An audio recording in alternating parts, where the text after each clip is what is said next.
Alexandra, frage die Karten, zeigen mir einen Weg. Schönen guten Morgen zusammen. Machen wir heute mal wieder einen Schicksalsimpuls.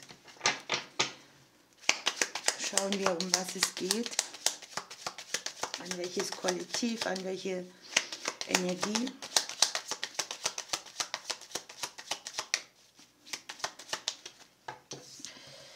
Es geht um einen Konflikt, eine Streiterei, eine Auseinandersetzung, Diskussionen.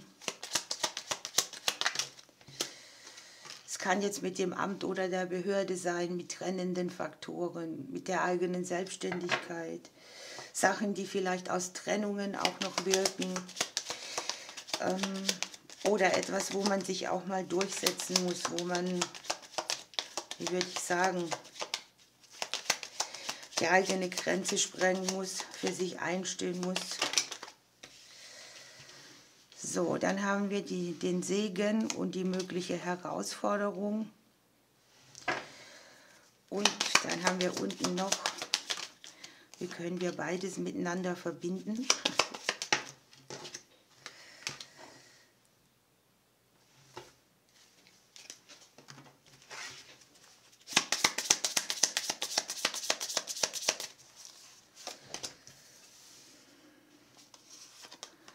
Ja, hier ist es auf jeden Fall etwas, was uns selbst betrifft, wo wir, ich sage mal, eigentlich etwas zu gewinnen hätten, nämlich hier ist Fortunas Füllhorn.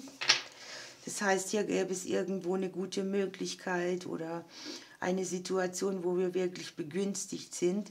Aber so wie es hier aussieht, ist es einfach so, dass man etwas durchsetzen muss, dass man sich durchbeißen muss, dass man sich nicht die Butter vom Brot nehmen lässt, sowas alles.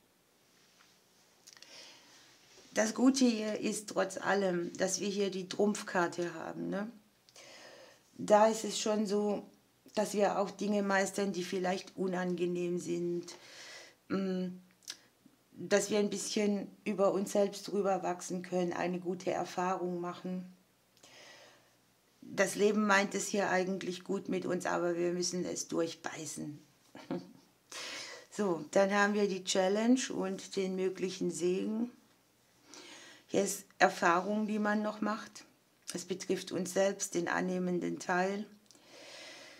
Möglicherweise ist etwas undurchsichtig oder wir haben nicht so richtig den Durchblick. Es fehlen immer wieder Papiere irgendwo oder man muss etwas lernen, sich mit Büchern beschäftigen, Dokumente. Hier ist so eine Lernphase noch, ne? Eine Lernphase, wo man vielleicht auch in Etappen vorankommt, wo man nicht gleich das große Ganze sieht, sondern ja, wo man durchhalten muss, bis sich die Nebel ein bisschen lichten. Der Punkt, wo es endet, ist eigentlich schön, der mögliche Segen.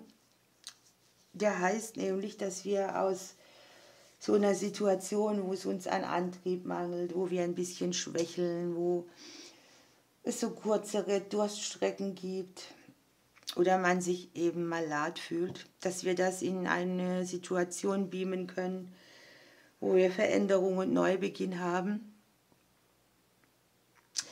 Das kann ja auch schon etwas sein aus den Kindertagen, ne? Möglicherweise kriegst du einen Ausgleich irgendwoher, dir steht etwas zu, aber du kommst irgendwie nicht dran, ne? Und das ist hier die Lernaufgabe, es durchzusetzen, für sich einzustehen, aus dem Mangel oder dieser schwächelnden Energie irgendwie etwas zu machen, was wieder Neugierde weckt, was ja, Veränderung bringt. Es können auch nur Kleinigkeiten sein, die man hier ändert, um dann voranzukommen.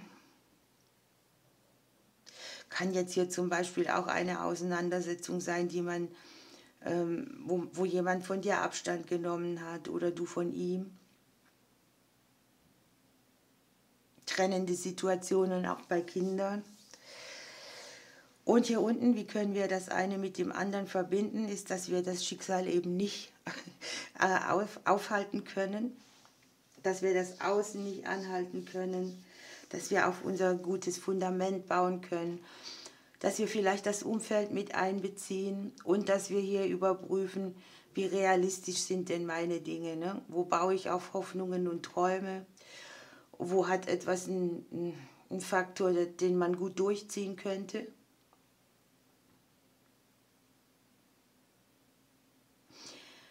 Man analysiert hier vielleicht auch ganz genau, wo, das könnte diese Erfahrung sein. Wo brauche ich etwas mehr Bodenhaftung oder eben diesen guten Grund, um für mich zu stehen? Wo ist vielleicht auch irgendwo eine Illusion? Das kann ja auch sein, man bildet sich ein, etwas wäre so oder so, aber im Verborgenen ist es ganz anders. Hier kann sehr viel Energie freigesetzt werden, egal was das Außen bietet. Und diese Energie kann man nutzen, um hier für sich einzustehen. So, dann schauen wir noch, welches Motto wir da mitnehmen können, welche Botschaft wichtig ist.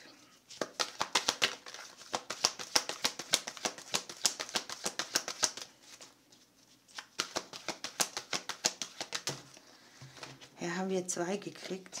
Das ist einmal die Befreiung, die Kühnheit mit dem Marder, das sieht man halt drauf, ne? Mögliche Verstrickungen oder Fesseln aus der Vergangenheit.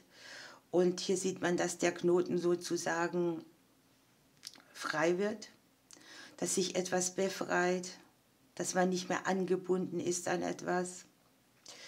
Und wir haben, dass wir auch in der Stille wieder mehr verbunden sind, dass wir regelmäßig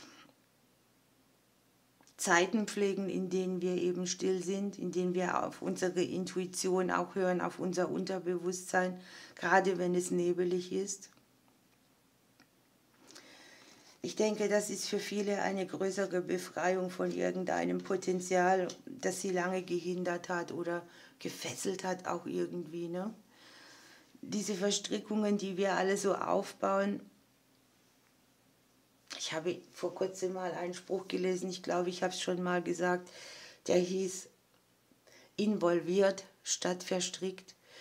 Und ich glaube, um sowas geht es. Man macht hier eine ganz andere Erfahrung, man kann ein ganz anderes Potenzial nutzen und man fühlt sich befreit, vielleicht auch wieder federleicht, mehr in der Kraft statt in diesem schwächelnden Gedanken.